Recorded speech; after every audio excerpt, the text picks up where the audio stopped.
You talked about, unfortunately, missing out on those championship years, but I think even more fascinating for us is understanding what Michael was like coming in as a rookie in those early years with the Bulls. What did you see that you felt like was part of what made Michael Jordan who he is? Unlike fasten your seatbelts, this is going to be a hell of a ride. You just knew it from day one. Just any other rookie coming out of college, he was very respectful of elders, coaches, anybody in authority position. He was just a rookie coming in ready to learn and earn his position in the league. He didn't come in with an attitude or feel that he was better than anybody else. My first 5 years with Michael there, we hadn't won a championship yet. So in some ways, it was a different environment, but I think as a person deep down, he was the same person. Did he talk trash to you, Mike? Was he a respectful guy to the big man? Yeah, he never said anything bad towards me. I always, got along with him well. And, he was just very, very, very intense. The thing that you remember about Michael was that every second, whether it was practice or a game, he was all out. They traded him for George Gervin, who was the highest paid Bull on that team. I started with Dr. J and I finished with Michael. That's pretty good. Oh, yeah. Both them brothers played so hard, man. I mean, in practice and in the game. The most competitive person, and he gave everything every second. Once he crossed that line, he was a maniac. He loved to practice. He came at you in practice. We took him out. I mean, we physically beat the hell out of him, and he took it. But he did some things in practice that were amazing. He really worked hard in practice. So the games for him were pretty much easier than practices were. Mm-hmm. But we ate a lot of McDonald's back then. MJ ate McDonald's for every morning for breakfast. Word. Every morning he ate McDonald's. Sound like Ocho Cinco. Yeah. If it works. Right. And before game, he eat a steak before every game. A steak? A whole steak? Before every game. Damn, that's heavy, boss. Probably got more cool because we was somewhere and MJ and a guy got into it. I mean, it was real messy. So it was about a bill. So once you pick the check up, MJ, nigga, you get a check too. Fuck that, you pick it up. So they went at it and that. So it was like a lot of tension. So they almost got in a fight. And I'm like, man, man, y'all need to cut it out, this and that, man. Like, he get a check. You been in the league before me. So it was a lot of that. And, they got all them guys out of there and took 2 or 3 years, but then he got to start running the team his way, and you see what happened.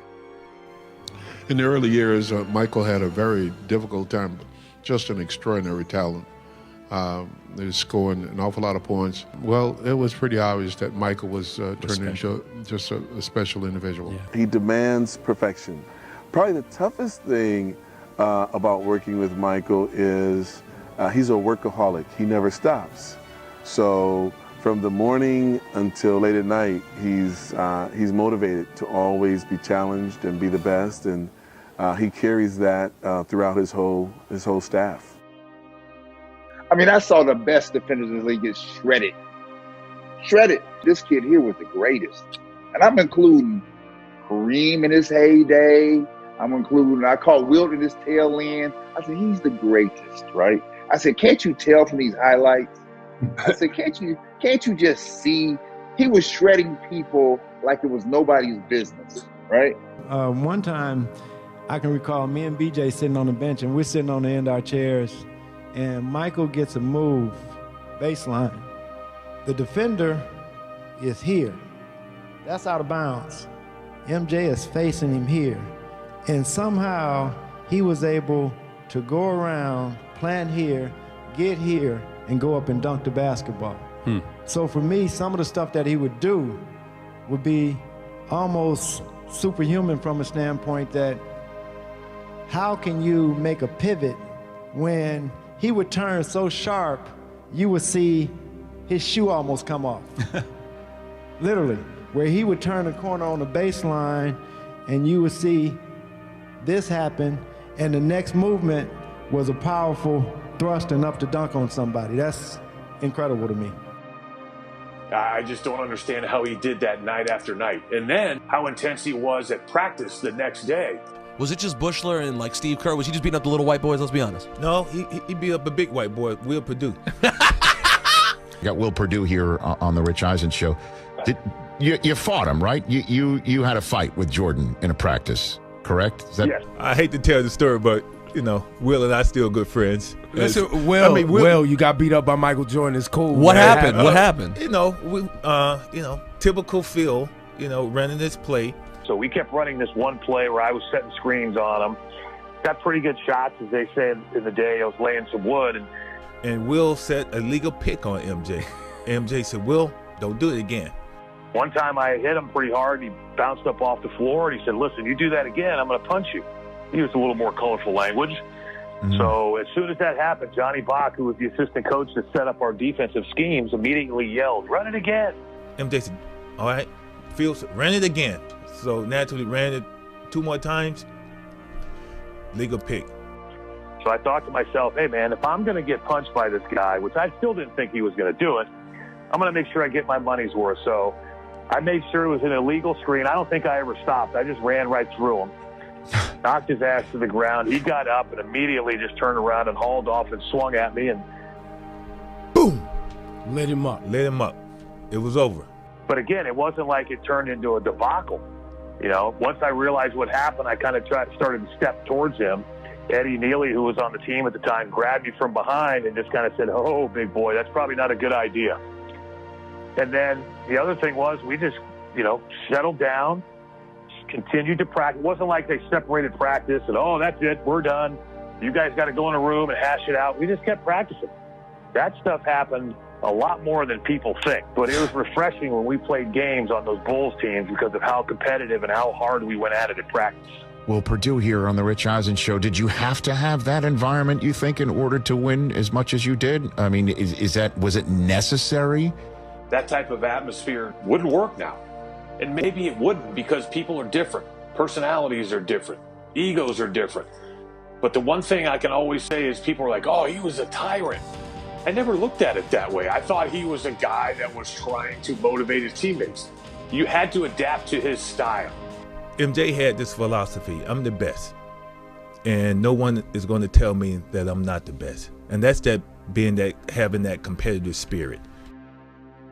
Michael Jordan was a scorer first, second, and third. He was a phenomenal finisher of the game. And what I mean by that is Michael Jordan stopped playing the game. He stopped having to facilitate. He didn't have to do all those things. He just finished the game. He finished it. He was, I think, the game's greatest finisher because he had no weakness in his game. So my moment was watching him play 35, 40 minutes and then come to practice with the same energy. Yeah. And you're like, wait a minute. Now, this isn't normal. Now, and maybe not much sleep. No, Rex is being kind with no sleep. Okay. His true gift, Rex, as Rex knows, his true gift, which we don't want to say, but Rex can put it in kind. He can explain it. I'm just going to say it and let Rex explain it. His true gift if was, the man was hanging out. If he would have slept, we don't know how good he really would have been. We didn't see the best of Michael Jordan because he didn't sleep for 14 years. Okay. Yeah. Literally. Okay. I'm not like, this isn't like a little sleep. He literally didn't sleep. I've never seen a guy practice this hard. And that's what we should be showing the kids because we're just showing them the games when the lights were on. This guy would, I've never seen someone this competitive and it's always on. I mean, who goes out and you're up 20 and you're still playing the game if the score was tied? But he did that. You ready? When I was in college, I was a big Michael Jordan fan. For Oklahoma at center, a 6'10" junior from Lawton, Oklahoma, number 33, Stacey King. I had a poster of Michael Jordan on my wall. So when I would go to the game, I would actually rub the poster, one time, sometimes twice if I wanted to have a really, really good game. And I'd go out and score 30, 40. And so I always attributed touching MJ's poster brought me luck. So then, how ironic I get drafted by the Bulls. So my first game, come in, I felt like I didn't need the poster anymore because I got Michael Jordan next to me now. I remember going out getting ready to go shoot. Michael was had his shirt off. He's had his North Carolina shorts on, so he's in the middle of getting dressed. which is kind of awkward if you think about this story I'm going to tell you. I start to walk out, and I go, wait, you know what? I used to touch his poster. I think I'm going to touch him. What luck with that? That'll be really awesome because I get to touch the real guy now, and that'll bring me luck. So I walk over to MJ, he's, his shirt's off, he's got his back turned to me, he's in his North Carolina shorts, he's getting dressed. And I walk over and I rub him twice. Now that I look back on it, it was kind of awkward. So he looks at me, he's like, what are you doing? He said, oh man, I used to touch your poster when I was in college, man. It used to bring me luck. He said, man, get away from me, dude. Don't be doing that. I'm like, and I didn't think it was weird at the time, but then I looked back and I said, oh yeah, that might have been a little bit crossing the line. But after that, I didn't have to touch him anymore. He said, don't ever touch me again. I'm on your team. So I'm like, okay, cool. But your mind tells you, it's a mind thing. You got to believe in something. All right, we were in practice, going at, we were scrimmaging, and it was a timeout. And Michael walked over to me, he said, the ball gonna go to Stacey King. I'm gonna steal it and go down and dunk. I'm like, yeah, okay, all right. So we go back on the court. Ball went up down a couple times. Then I looked at Michael, did like this. Give him in the face. The next play, the ball went to Stacey King. He spun middle and then came back baseline. Michael stole it, went down and dunked it, and did like this to me. So it was like, he's one of those guys who's played the game in his mind several times over and over. It's like he's been there before. And, I always say, playing with Michael, it's like he's in a time warp that he's just come back, time travel, come back and play the game to go back forward, to play some more, to come back to play some more, show you guys, this is what I know. He knew every play that was going to happen before it was played. I read something where Michael Jordan kept telling you he's going to get you a ring. Yeah. Can you explain that a little bit? Yeah.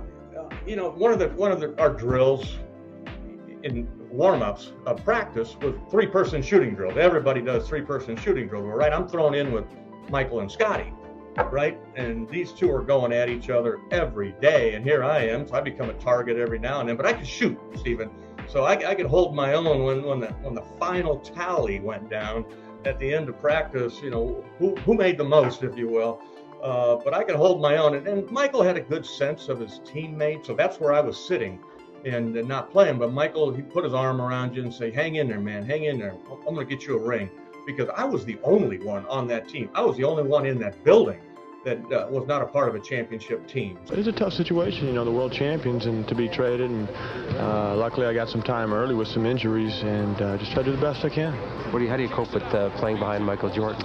I love it. It's the greatest job in the world. You come in for him and relieve him a little bit. He comes in a little 3-person rotation with Scottie Pippen, and it's worked out well so far. John Paxson gave me the best bit of advice. He said, here's one bit of advice I'll give you. When you're in the game with Michael and he drives the lane and he hits you with that pass and gives you that look, he said, don't miss. I'm like, why is that? He said, you'll never get it back. So lo and behold, Stephen, the end of the first quarter, I'm in there and right corner and gives you that look. And thank goodness it went in, swish, and everybody on the bench was happy. Michael was like, yeah, man, way to go. So you're kind of in at that point. Bobby's stepping in and playing well. We were hoping that he can come in and do exactly what he's doing. Some hard, tough defense and knock down jump shots whenever he need to. And he's picking up the offense pretty quickly. So, he's really been a great addition for us. But that was the best advice I ever got on the triangle offense was when MJ gives you the ball, don't miss. Was he a great player on the floor? Yes. Was he this great leader off the court? No. He's not that real image that is being depicted right now. Now, he was not a nice guy. I mean, he was that guy that was so motivated every day in everything that we did. If you didn't come to work, you were going to have problems with Michael Jordan in a way that he would let you know he's got a problem with you, whether he was going to attack you verbally or he was going to get after you on the court physically. There was no in between. They talk about what a fierce competitor Michael was, and and they asked, was he really that hard on players? And yeah, he was, because he wanted to win, and he was pushing us. But I don't think people that don't play sports, they don't understand that that's kind of the way most locker rooms were guys pushing. Now, Michael took it to a different level and brought it up, but the kibitzing and the pushing of each other and trying to make each other better and poking fun at each other was going on in every locker room I've been in, going back to high school. But Michael brought it to a different level because he wanted to win, and he was making us all feel the pressure in practice so that in the games it would be easy for us and we would be prepared to go out there. And he was also testing us to find out if we were good enough to be there. There was times where Mike would get pissed off at Luke. He'll say, oh, Luke wasn't this and Luke wasn't that, so I made him this and I made him that. I pushed him, challenged him in certain situations where I felt like, Luke, you're not doing what we expect you to do. It was a mindset that I felt like Luke had to learn, and I think he did learn. And I'll say, well, may or may not be true. You don't have to love a bloke to be on his team, to care about him, to play basketball together. I didn't love MJ. I thought MJ was difficult and unnecessarily harsh on his teammates and probably on himself, and I think, I just didn't enjoy being around him that much. And that was cool. It was cool with MJ and it was cool with me. At the end of the day, we found a way to respect each other on the court and to coexist, and that was cool.